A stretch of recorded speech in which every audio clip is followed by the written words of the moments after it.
नमस्कार मेरे प्यारे साथियों, स्वागत है आप सभी का हमारे इस YouTube चैनल जीटीएम क्लासेस में।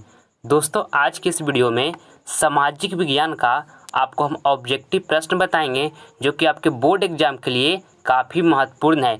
ये सभी प्रश्न आपका परीक्षा में बार बार पूछा जाता है, ठीक है, और 2022 बोर्ड एग्जाम में भी पूछा जाएगा। आपको इस वीडियो के माध्यम से आपको हम 25 महत्वपूर्ण प्रश्न करवाएंगे और 25 में से 15 प्रश्न जो होगा आपका एग्जाम में हूबहू रहेगा, ठीक है। इसलिए आप इस वीडियो का एक भी प्रश्न आप स्किप नहीं कीजिएगा, सारे प्रश्न को आप बारीकी से देखते चलिएगा, ठीक है। चलिए अब हम वीडियो को स्टार्ट करते हैं। और दोस्तों, बार बार पूछे जाने वाला प्रश्न का ये हमारा दूसरा वीडियो है। इससे पहले हम एक वीडियो बना चुके हैं, अगर जो आप वो वीडियो नहीं देखे हैं तो उसका लिंक आपको हमारे डिस्क्रिप्शन में मिल जाएगा, उससे आप जरूर देख लीजिएगा, ठीक है। देखिए पहला प्रश्न देखिए, रक्त एवं लौह की नीति का अवलंबन किसने किया? ऑप्शन ए में लिखा हुआ है मेजनी, बी में लिखा हुआ है हिटलर, और सी में लिखा हुआ है बिस्मार्क, और डी में लिखा हुआ है विलियम फर्स्ट। तो इस प्रश्न में आपको यहाँ से बताना है कि रक्त एवं लौह नीति का अवलंबन किसने किया? तो बिस्मार्क ने किया था, ठीक है। ऑप्शन में यहाँ सी होगा हमारा बिल्कुल राइट आंसर हो जाएगा। आइए अगला प्रश्न हम देख लेते हैं। दूसरा नंबर, इसमें पूछा गया है कि कार्ल मार्क्स का जन्म कहाँ हुआ था? ऑप्शन ए में लिखा हुआ है इंग्लैंड, बी में लिखा हुआ है जर्मनी, और सी में लिखा हुआ है इटली, और डी में लिखा हुआ है रूस। तो ये प्रश्न में आपको यहाँ से बताना है कि कार्ल मार्क्स का जन्म कहाँ हुआ था? तो जर्मनी में हुआ था, ठीक है। ऑप्शन नंबर बी जो होगा हमारा बिल्कुल सही आंसर हो जाएगा। आइए अगला प्रश्न हम देख लेते हैं। तीसरा नंबर, इसमें पूछा गया है कि बिहार का सबसे बड़ा नगर कौन है? काफ़ी महत्वपूर्ण प्रश्न ये आपके बोर्ड एग्जाम के लिए। ऑप्शन ए में लिखा है पटना, बी में लिखा है गया, सी में लिखा है भागलपुर, और डी में लिखा है दरभंगा। तो यहाँ पे आपको बताना है कि बिहार का सबसे बड़ा नगर कौन है? तो पटना जो है बिहार का सबसे बड़ा नगर है, ठीक है। ऑप्शन नंबर यहाँ पर ए जो होगा हमारा बिल्कुल राइट आंसर हो जाएगा। आइए अगला प्रश्न हम देख लेते हैं। चौथा नंबर पूछा है कि संघ सरकार ब्रैकेट में राज्य का उदाहरण है। ऑप्शन ए में लिखा हुआ है अमेरिका, बी में लिखा हुआ है चीन, सी में लिखा है ब्रिटेन, और डी में लिखा है इनमें से कोई नहीं। ये प्रश्न आपके बोर्ड एग्जाम के लिए काफ़ी महत्वपूर्ण है, बहुत बार आपका एग्जाम में पूछा गया है। आपको बताना है कि संघ सरकार का उदाहरण है, तो अमेरिका जो है ये संघ सरकार का उदाहरण है। ऑप्शन नंबर ए यहाँ पर हमारा बिल्कुल सही आंसर हो जाएगा। आइए अगला प्रश्न हम देख लेते हैं। पाँचवा नंबर, इसमें पूछा गया है कि इनमें किसको प्राथमिक क्षेत्र भी कहा जाता है? ऑप्शन ए में लिखा हुआ है सेवा क्षेत्र, बी में लिखा हुआ है कृषि क्षेत्र, और सी में लिखा है औद्योगिकी क्षेत्र, यहाँ पे डी में लिखा हुआ इनमें से कोई नहीं। तो यहाँ पे आपको इस प्रश्न में बताना है कि इनमें किसको प्राथमिक क्षेत्र भी कहा जाता है? तो कृषि क्षेत्र को प्राथमिक क्षेत्र भी कहा जाता है, ठीक है। ऑप्शन यहाँ पर बी जो होगा हमारा बिल्कुल सही आंसर हो जाएगा। और सेवा क्षेत्र को तृतीयक क्षेत्र कहा जाता है, ठीक है, आपको इसको याद रखना है। और कृषि क्षेत्र को क्या कहा जाता है? प्राथमिक क्षेत्र कहा जाता है।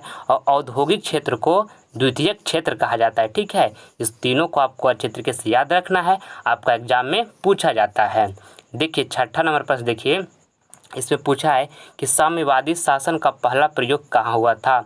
ऑप्शन ए में लिखा है रूस, बी में लिखा है जापान, सी में लिखा है चीन, और डी में लिखा है क्यूबा। तो ये प्रश्न में आपको यहाँ से बताना है कि साम्यवादी शासन का पहला प्रयोग कहाँ हुआ था? तो रूस में हुआ था, ठीक है। ऑप्शन नंबर यहाँ पर ए जो होगा बिल्कुल सही आंसर हो जाएगा। आइए अगला प्रश्न हम देख लेते हैं। सातवां नंबर, भारत के में योजना आयोग का गठन कब किया गया था? ऑप्शन ए में लिखा हुआ है 15 मार्च 1950, बी में लिखा है 15 सितंबर 1950, और सी में लिखा है 15 अक्टूबर 1951, और डी में लिखा है इनमें से कोई नहीं। तो यहाँ पे आपको बताना है कि भारत में योजना आयोग का गठन कब किया गया था? तो 15 मार्च 1950 ईस्वी को भारत में योजना आयोग का गठन किया गया था। ऑप्शन नंबर ए जो होगा हमारा बिल्कुल राइट आंसर हो जाएगा। आइए अगला प्रश्न हम देख लेते हैं 8 नंबर। इसमें पूछा गया है कि इनमें से किसे पिछड़ा राज्य कहा जाता है? काफ़ी महत्वपूर्ण प्रश्न है आपके बोर्ड एग्जाम के लिए। ऑप्शन ए में लिखा हुआ पंजाब, बी में लिखा हुआ केरल, और सी में लिखा हुआ बिहार, और डी में लिखा हुआ दिल्ली। तो यहाँ पे आपको बताना है कि इनमें से किसे पिछड़ा राज्य कहा जाता है? तो बिहार को पिछड़ा राज्य कहा जाता है, ठीक है। ऑप्शन नंबर यहाँ पर सी जो होगा हमारा बिल्कुल राइट आंसर हो जाएगा। और भारत में किस राज्य की प्रति व्यक्ति आय कम है? तो बिहार की जो है प्रति व्यक्ति आय कम है भारत में, ठीक है। और भारत में किस राज्य की प्रति व्यक्ति आय अधिक है? तो गोवा का जो है भारत में प्रति व्यक्ति आय अधिक है, ठीक है। आपको इसको भी याद रखना है, आपके एग्जाम के लिए काफ़ी महत्वपूर्ण है।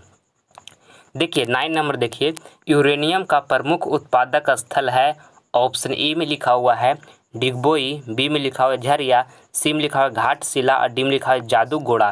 तो यहाँ पे आपको बताना है कि यूरेनियम का प्रमुख उत्पादक स्थल है तो जादूगोड़ा है। ठीक है, ऑप्शन नंबर यहाँ पर डी जो होगा हमारा बिल्कुल राइट आंसर हो जाएगा। और डिगबोई से क्या उत्पादन होता है, तो पेट्रोलियम डिगबोई से उत्पादन होता है। ठीक है, ये भी आपको याद रखना है। आइए अगला प्रश्न हम देख लेते हैं 10वां नंबर। इसमें पूछा गया है कि इनमें कौन उपभोक्ता उद्योग है। ऑप्शन ए में लिखा हुआ है पेट्रो रसायन, बी में लिखा हुआ है लौह अयस्क और सी में लिखा हुआ है चित्तरंजन लोकोमोटिव और यहाँ पे डी में लिखा हुआ है चीनी उद्योग। इसमें आपको यहाँ से बताना है कि इनमें कौन उपभोक्ता उद्योग है, तो चीनी उद्योग जो है ये उपभोक्ता उद्योग है। ठीक है, ऑप्शन में यहाँ पर डी जो होगा हमारा बिल्कुल राइट आंसर हो जाएगा। आइए अगला प्रश्न देख लेते हैं 11 नंबर। सारा प्रश्न आपके बोर्ड एग्जाम के लिए काफ़ी महत्वपूर्ण है। ये सभी प्रश्न आपके बोर्ड एग्जाम में बार बार पूछा जाता है। एक भी प्रश्न को आप स्किप नहीं कीजिएगा, सारे प्रश्न को ध्यानपूर्वक देखते चलिएगा। ठीक है, देखिए इसमें पूछा गया है कि पंजाब में भूमि निम्नीकरण का मुख्य कारण है।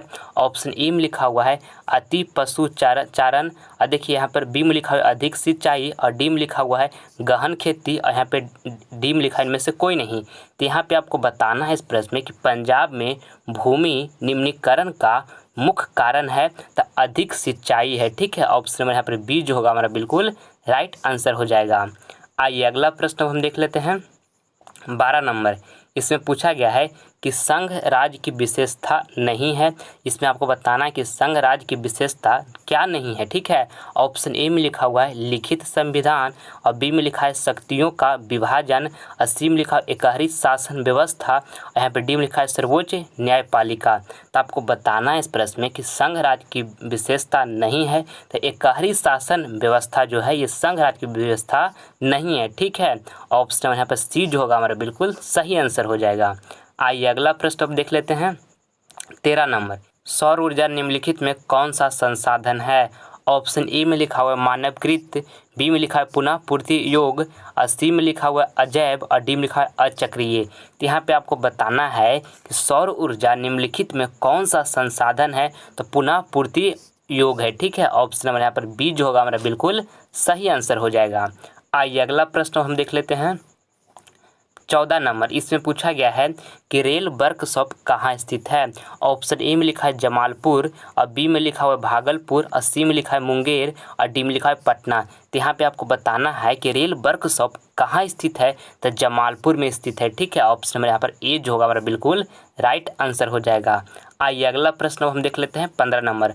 और दोस्तों आगे बढ़ने से पहले आपसे हमारी एक छोटी सी रिक्वेस्ट है कि अगर जो आप अभी तक हमारे चैनल को सब्सक्राइब नहीं किए हैं तो आप इस चैनल को सब्सक्राइब कर लें। इससे फ़ायदा आपको क्या होगा कि जब भी हम इस चैनल पर वीडियो को अपलोड करेंगे तो सबसे पहले नोटिफिकेशन आपको प्राप्त होगा। ठीक है, इसलिए आप सब्सक्राइब नहीं किए हैं तो रेड बटन दबाकर आप इस चैनल को जल्द सब्सक्राइब कर लें। ठीक है, देखिए 15 नंबर पर देखिए इसमें पूछा गया है कि काली मृदा का दूसरा नाम क्या है। ऑप्शन ए में लिखा हुआ है बलुई, बी में लिखा हुआ है रेंगुर और सी में लिखा हुआ है साल और डी में लिखा है पर्वतीय। तो यहाँ पे आपको बताना है कि काली मृदा का दूसरा नाम क्या है, तो रेंगुर मृदा है। ठीक है, ऑप्शन यहाँ पर बी जो होगा हमारा बिल्कुल सही आंसर हो जाएगा। ठीक है, आइए अगला प्रश्न अब हम देख लेते हैं 16 नंबर। इसमें पूछा गया है कि बोल्शेविक क्रांति कब हुई। ये प्रश्न तो आपके बोर्ड एग्जाम के लिए काफ़ी महत्वपूर्ण है, बहुत बार आपका एग्जाम ये पूछा गया है, VVI प्रश्न ये। ठीक है, इसको आपको अच्छी तरीके से याद कर लेना है। ऑप्शन ए में लिखा हुआ है फरवरी 1917 ईस्वी और बी में लिखा है नवंबर 1917 ईस्वी, यहाँ पे सी में लिखा है अप्रैल 1917 ईस्वी और डी में लिखा है 1905 ईस्वी। तो 1905 ईस्वी डी में तो आपको बताना है कि बोल्शेविक क्रांति कब हुई, तो नवंबर 1917 ईस्वी में हुई थी। ठीक है, ऑप्शन में यहाँ पर बी जो होगा हमारा बिल्कुल राइट आंसर हो जाएगा। आपको याद रखना है कि बोल्शेविक क्रांति कब हुई, तो नवंबर 1917 ईस्वी में हुआ था। ठीक है, आइए अगला प्रश्न हम देख लेते हैं 17 नंबर। इसमें पूछा गया है कि पंचायती राज व्यवस्था सर्वप्रथम किस राज्य में लागू किया गया। काफ़ी महत्वपूर्ण प्रश्न है आपके बोर्ड एग्जाम के लिए। ऑप्शन ए में लिखा हुआ है राजस्थान, बी में लिखा हुआ बिहार, सी में लिखा हुआ उत्तराखंड और डी में लिखा हुआ मध्य प्रदेश। तो यहाँ पे आपको बताना है कि पंचायती राज व्यवस्था सर्वप्रथम किस राज्य में लागू किया गया, तो राजस्थान में लागू किया गया था। ठीक है, ऑप्शन नंबर यहाँ पर ए जो होगा हमारा बिल्कुल राइट आंसर हो जाएगा। आइए अगला प्रश्न हम देख लेते हैं 18 नंबर। और दोस्तों ये जो 25 ऑब्जेक्टिव प्रश्न आपको हम करवा रहे हैं आपके बोर्ड एग्जाम के लिए काफ़ी महत्वपूर्ण है। बार बार ये सभी प्रश्न पूछा जाता है आपके बोर्ड एग्जाम में, ठीक है। इसमें से जो प्रश्न आपको याद नहीं होगा उसको नोटबुक पर आप नोट कर लीजिएगा और उसके अच्छे तरीके से याद कर लीजिएगा, ठीक है, ताकि आपका जो तैयारी का लेवल हो आगे चलकर और बेस्ट होते चले, ठीक है। अच्छे तरीके से याद कर लीजिएगा आप। देखिए 18 नंबर प्रश्न में पूछा गया है कि बृहद क्षेत्र में जल की उपस्थिति के कारण ही पृथ्वी को कहते हैं। ऑप्शन ए में लिखा है उजला ग्रह, बी में लिखा है नीला ग्रह, सी में लिखा है हरा ग्रह और डी में लिखा है लाल ग्रह। तो यहाँ पे आपको बताना है कि बृहद क्षेत्र में जल की उपस्थिति के कारण ही पृथ्वी को कहते हैं तो नीला ग्रह कहते हैं, ठीक है। ऑप्शन यहाँ पर बी जो होगा हमारा बिल्कुल राइट आंसर हो जाएगा। आइए अगला प्रश्न हम देख लेते हैं 19 नंबर। हिंद चीन पहुंचने वाले प्रथम व्यापारी कौन थे? ये प्रश्न आपके बोर्ड एग्जाम के लिए काफ़ी महत्वपूर्ण है। ऑप्शन ए में लिखा हुआ इंग्लैंडवासी, बी में लिखा है फ्रांसीसी और सी में लिखा है पुर्तगाली और डी में लिखा है डच। तो यहाँ पर आपको बताना है कि हिंद चीन पहुंचने वाले प्रथम व्यापारी कौन थे, तो पुर्तगाली थे, ठीक है। यहाँ पर ऑप्शन नंबर सी जो होगा हमारा बिल्कुल राइट आंसर हो जाएगा। आइए अगला प्रश्न हम देख लेते हैं 20 नंबर। भारत में किस प्रकार की शासन प्रणाली है? ऑप्शन ए में लिखा हुआ है संघीय और अध्यक्षीय, बी में लिखा हुआ है संघीय और संसदीय और सी में लिखा एकात्मक और अध्यक्षीय और डी में लिखा एकात्मक और संघीय। तो यहाँ पे आपको बताना है इस प्रश्न में दोस्तों कि भारत में किस प्रकार की शासन प्रणाली है, तो संघीय और संसदीय है, ठीक है। ऑप्शन नंबर यहाँ पर बी जो होगा हमारा बिल्कुल राइट आंसर हो जाएगा। आइए अगला प्रश्न हम देख लेते हैं 21 नंबर। पूछा है कि वार एंड पीस किसकी रचना है? ये प्रश्न आपके बोर्ड एग्जाम के लिए ललन टॉप प्रश्न है। ऑप्शन ए में लिखा हुआ है कार्ल मार्क्स, बी में लिखा हुआ है टॉल्स्टॉय और सी में लिखा हुआ है दोस्तोयेव्स्की। यहाँ पे देखिए डी में लिखा है इनमें से कोई नहीं। तो आपको बताना है कि वार एंड पीस किसकी रचना है, तो टॉल्स्टॉय की है, ठीक है। ऑप्शन नंबर यहाँ पर बी जो होगा हमारा बिल्कुल राइट आंसर हो जाएगा। आइए अगला प्रश्न हम देख लेते हैं 22 नंबर। इसमें पूछा गया है कि बिहार में पंचायती राज व्यवस्था का कार्यकाल है। काफ़ी ही महत्वपूर्ण प्रश्न है आपके बोर्ड एग्जाम के लिए। ऑप्शन ए में लिखा हुआ 5 वर्ष, बी में लिखा हुआ 4 वर्ष, सी में लिखा हुआ 6 वर्ष और डी में लिखा हुआ 7 वर्ष। यहाँ पे आपको बताना है कि बिहार में पंचायती राज व्यवस्था का कार्यकाल है तो 5 वर्ष का है, ठीक है। ऑप्शन नंबर यहाँ पर ए जो होगा हमारा बिल्कुल राइट आंसर हो जाएगा। आइए अगला प्रश्न हम देख लेते हैं 23 नंबर। पूछा है इसमें कि लोकतंत्र जनता का जनता द्वारा तथा जनता के लिए शासन है, यह कथन है। ये प्रश्न भी आपके बोर्ड एग्जाम के लिए काफ़ी महत्वपूर्ण है, बहुत बार आपका एग्जाम में पूछा गया है, ठीक है। ऑप्शन ए में लिखा हुआ है अरस्तु का, बी में लिखा हुआ है अब्राहम लिंकन का और देखिए सी में लिखा है रूसो का और डी में लिखा हुआ है ग्रीन का। तो यहाँ पे आपको बताना है कि लोकतंत्र जनता का जनता द्वारा तथा जनता के लिए शासन है, यह कथन किसका है, तो अब्राहम लिंकन का है, ठीक है। ऑप्शन नंबर यहाँ पर बी जो होगा हमारा बिल्कुल सही आंसर हो जाएगा। आइए अगला प्रश्न हम देख लेते हैं 24 नंबर। इसमें पूछा गया है कि बाढ़ के समय निम्नलिखित में किस स्थान पर जाना चाहिए? ऑप्शन ए में लिखा हुआ है ऊंची भूमि वाले स्थान पर, बी में लिखा हुआ है गाँव के बाहर, सी में लिखा हुआ जहाँ है उसी स्थान पर, यहाँ पे देखिए डी में लिखा हुआ खेतों में। तो आपको बताना है इसमें कि बाढ़ के समय निम्नलिखित में से किस स्थान पर जाना चाहिए, तो ऊंची भूमि वाले स्थान पर जाना चाहिए, ठीक है। ऑप्शन नंबर यहाँ पर ए जो होगा हमारा बिल्कुल राइट आंसर हो जाएगा, ऑप्शन नंबर ए, ठीक है। आइए अगला प्रश्न हम देख लेते हैं 25 नंबर। महासागर के तली पर होने वाले कंपन को किस नाम से जाना जाता है? ये भी प्रश्न आपके बोर्ड एग्जाम के लिए काफ़ी महत्वपूर्ण है।